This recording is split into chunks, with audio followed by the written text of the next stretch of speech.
Okay, so I'm going to show how to disassemble a Lenovo Yoga Type 20CD-00B4US. So first what you want to do is remove all the screws from the bottom.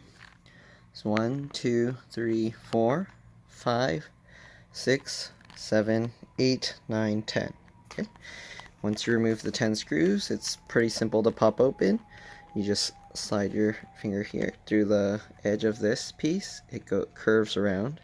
So use your fingernails or a pry tool and then just go along the edges just like that. Okay.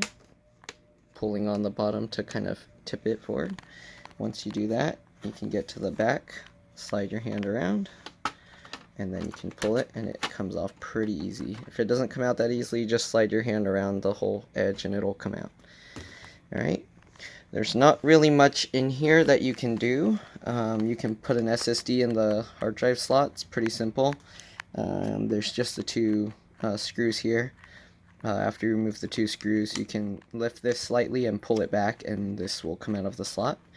Then you can see there's a cable that goes to the board to these ports, so that way if anything happens to the buttons, you could replace the buttons as well as the hard drive slot.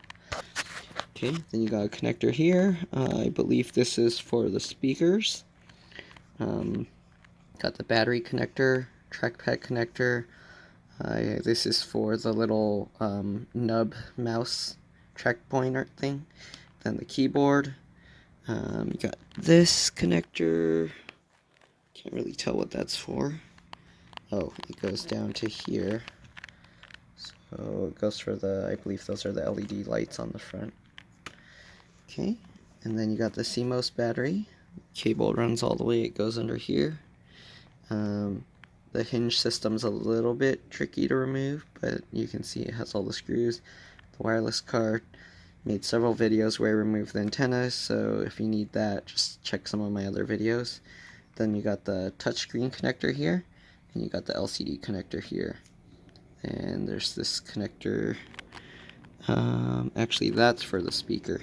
I wonder what this... Not sure what that small one is for. Possibly a backlight for the keyboard if it has. Yeah.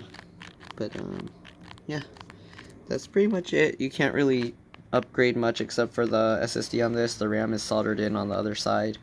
And then the battery, if you need to change it, yeah, just connect there.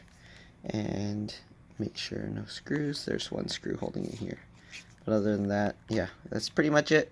So if you have any questions, feel free to leave a comment below, and I'll get back to you as soon as I can. Make sure to like and subscribe, and thanks for watching. Bye.